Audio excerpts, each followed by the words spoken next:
दोस्तों, बे ऑफ बंगाल में समुद्री क्षेत्र को लेकर भारत और बांग्लादेश के बीच जो सीमा विवाद है वह अब गहराता जा रहा है। अब दुनिया भर के विशेषज्ञ इसके ऊपर टिप्पणी कर रहे हैं और इसको लेकर अब ऑस्ट्रेलियाई एक्सपर्ट्स ने भी चिंता जताई है। इतना ही नहीं, भारत ने अब 3 मिलिट्री बेसिस को चिकन नेक एरिया के पास बनाना शुरू कर दिया है। बांग्लादेश और भारत को लेकर आई इस ताजा रिपोर्ट के बारे में इस वीडियो में डिटेल में बात करेंगे, इसीलिए वीडियो को अंत तक जरूर देखिएगा। साथ ही फॉरेन पॉलिसी से जुड़ी ऐसी कवरेज अगर आपको देखना पसंद है तो नीचे दिए गए सब्सक्राइब बटन को प्रेस कर बेल आइकन को जरूर दबा लें, जिससे हमारी डेली ऐसी वीडियो आप तक सबसे पहले पहुंच सके। तो चलिए शुरू करते हैं इस वीडियो को।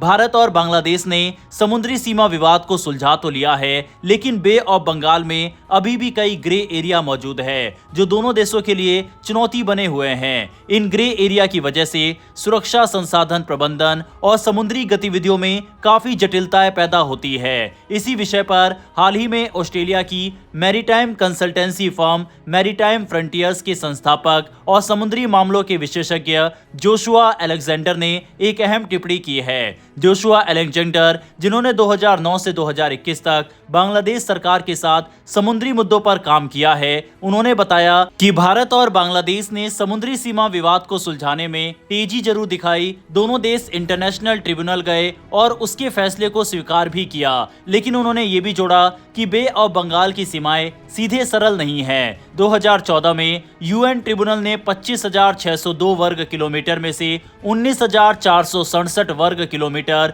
समुद्री क्षेत्र बांग्लादेश को दे दिया, लेकिन इसके बाद कई ऐसे क्षेत्र बने जिनमें अधिकारों का बंटवारा स्पष्ट नहीं है। इन्हीं क्षेत्रों को ग्रे एरिया कहा जाता है। ग्रे एरिया का मतलब है समुद्र की सतह और पानी के अधिकार दो देशों में अलग अलग बटे हुए हो।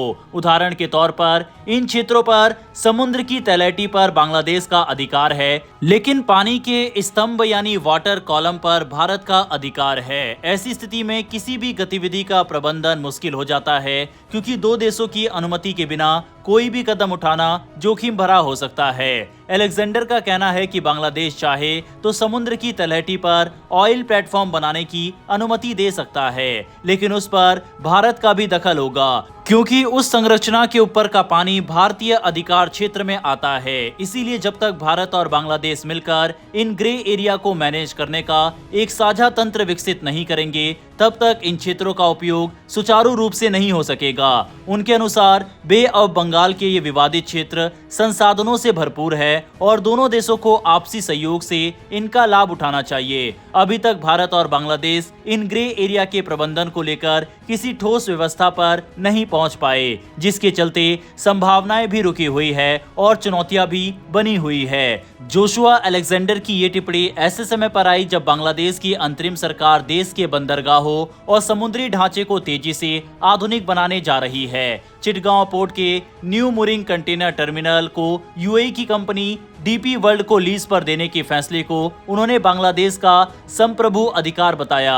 उन्होंने कहा कि बांग्लादेश को अपने पोर्ट्स को अधिक प्रभावी ढंग से उपयोग करने का पूरा हक है। उन्होंने पूर्व प्रधानमंत्री शेख हसीना की सरकार को भी ये श्रेय दिया कि उनके कार्यकाल में चिटगांव पोर्ट के आसपास की समुद्री सुरक्षा में भारी सुधार हुआ। 2006 में चिटगांव दुनिया के सबसे असुरक्षित पोर्ट्स में गिना जाता था, लेकिन पिछले 5-6 वर्षों में बांग्लादेश ने भारत और अमेरिका के साथ मिलकर समुद्री डकैती यानी पायरेसी से निपटने में शानदार काम किया। इससे चिटगांव पोर्ट की अंतर्राष्ट्रीय छवि और भरोसेमंद हो गई। हाल ही में चीन यात्रा के दौरान बांग्लादेश के अंतरिम सरकार प्रमुख प्रोफेसर मोहम्मद यूनिस ने दावा किया था कि बांग्लादेश सागर का एकमात्र संरक्षक है और वह भारत के उत्तर पूर्वी राज्य को बे ऑफ बंगाल तक पहुंच प्रदान कर सकता है। ये बयान क्षेत्रीय भू राजनीति में नई बहस लेकर आया था। हालांकि अलेक्जेंडर का मानना है कि भले ही हसीना सरकार ने सुरक्षा सुधार किए हो, लेकिन वह बांग्लादेश की सामरिक समुद्री स्थिति का पूरा लाभ नहीं उठा सकी। उन्होंने ढाका से आग्रह किया कि भविष्य की समुद्री जरूरतों और आने वाले 50 वर्षों को ध्यान में रखते हुए पोर्ट्स को आधुनिक बनाया जाए, क्योंकि आने वाले समय में ऑटोनोमस शिप्स और स्मार्ट पोर्ट टेक्नोलॉजी की मांग तेजी से बढ़ने वाली है। कुल मिलाकर समुद्री क्षेत्र को लेकर भी अब भारत और बांग्लादेश आमने सामने आ रहे हैं। वहीं दूसरी ओर सिलीगुड़ी कॉरिडोर, जिसे चिकन नेक भी कहा जाता है, सिर्फ 2200 किलोमीटर चौड़ा ये इलाका भारत को नॉर्थ ईस्ट को बाकी देश से जोड़ता है। अब इसी बेहद संवेदनशील इलाके में भारत 3 बड़े मिलिट्री इंस्टॉलेशन बना रहा है। ये केवल सामान्य आर्मी बेस नहीं है बल्कि स्ट्रेटेजिक हब है जो भारत की सुरक्षा नीति में एक बड़ा बदलाव दिखाते हैं। सबसे पहले बात करते हैं लचित बोरफुकन मिलिट्री स्टेशन की, जो धुबरी के पास बनाया जा रहा है। इसके साथ साथ किशनगंज और चोपड़ा पश्चिम बंगाल में भी भारत ने एडवांस फॉरवर्ड बेस तैयार करने शुरू कर दिए हैं। ये बेस ऐसे समय बनाए जा रहे हैं कि संकट की स्थिति में मिनटों के अंदर फोर्सेस को तैनात किया जा सके। यहाँ इंटेलिजेंस यूनिट, पैराशूट रेजिमेंट के कमांडो और क्विक रिएक्शन टीमें तैनात की जा रही है ताकि भारत की उत्तर पूर्व कनेक्टिविटी पर किसी भी खतरे को तुरंत जवाब दिया जा सके। ये कदम ऐसे समय उठाया गया जब बांग्लादेश की राजनीति में बड़ा बदलाव आया है। शेख हसीना की प्रो इंडिया सरकार के जाने के बाद अब वहां अंतरिम सरकार सत्ता में है और रिपोर्टों में दावा किया जा रहा है कि नई सरकार चीन और पाकिस्तान के और करीब जा रही है। बताया जा रहा है कि बांग्लादेश $2.2 बिलियन के चीनी J-10C फाइटर जेट्स खरीदने की योजना बना रहा है। इसके साथ ही चीन के साथ मिलकर ड्रोन निर्माण में भी सहयोग बढ़ा रहा है। दूसरी ओर पाकिस्तान ने भी बांग्लादेश को JF-17 block C fighter jets की पेशकश की है। इन बदलती परिस्थितियों ने भारत के लिए एक रणनीतिक चुनौती खड़ी कर दी है। भारत और बांग्लादेश सीमा शांत रही है, लेकिन अगर बांग्लादेश चीन पाकिस्तान ब्लॉक में झुकता है तो ये भारत के लिए एक नाइटमेयर सिनेरियो हो सकता है, खासकर इसलिए क्योंकि सिलीगुड़ी कॉरिडोर भारत की सबसे बड़ी स्ट्रेटेजिक कमजोरी माना जाता था। ये किसी भी तरह का दबाव, घुसपैठ या अस्थिरता पूरे नॉर्थ ईस्ट को बाकी भारत से काट सकती है। इसी खतरे को ध्यान में रखते हुए भारत ने इस कॉरिडोर के चारों ओर एक मजबूत सुरक्षा कवच तैयार करना शुरू कर दिया है। चोपड़ा में बन रहा बेस तो बांग्लादेश की सीमा से 1 किलोमीटर से भी कम दूरी पर स्थित है। यहाँ से भारत को बांग्लादेश के कई हिस्सों पर गहरी निगरानी रखने की क्षमता मिलती है। धुबरी और किशनगंज वाले बेस मिलकर पूरे कॉरिडोर को 3 तरफ से कवर करते हैं, जिससे किसी भी तरह की गतिविधि को तुरंत ट्रैक किया जा सकता है। वहीं इन बेसों के साथ भारत सिर्फ जमीन पर ही अपनी क्षमता नहीं बढ़ा रहा बल्कि हवा और मिसाइल रक्षा में भी बड़ा सुधार कर रहा है।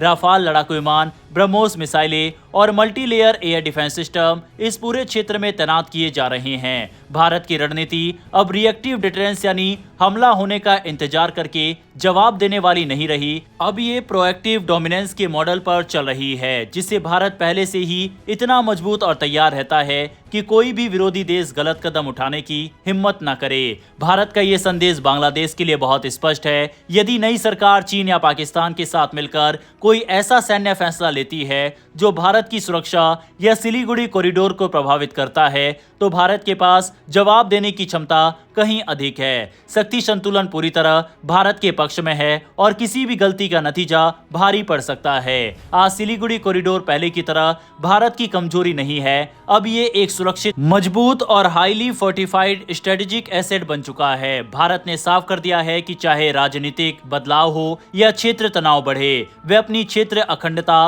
और नॉर्थ ईस्ट की सुरक्षा को किसी भी कीमत पर खतरे में नहीं पड़ने देगा। भारत की ये तैयारी सिर्फ एक सुरक्षा कदम नहीं बल्कि एक बहुत बड़ा संदेश है। जो भी भारत की संवेदनशील सीमाओं को चुनौती देगा उसे जवाब भी उतना ही निर्णायक मिलेगा।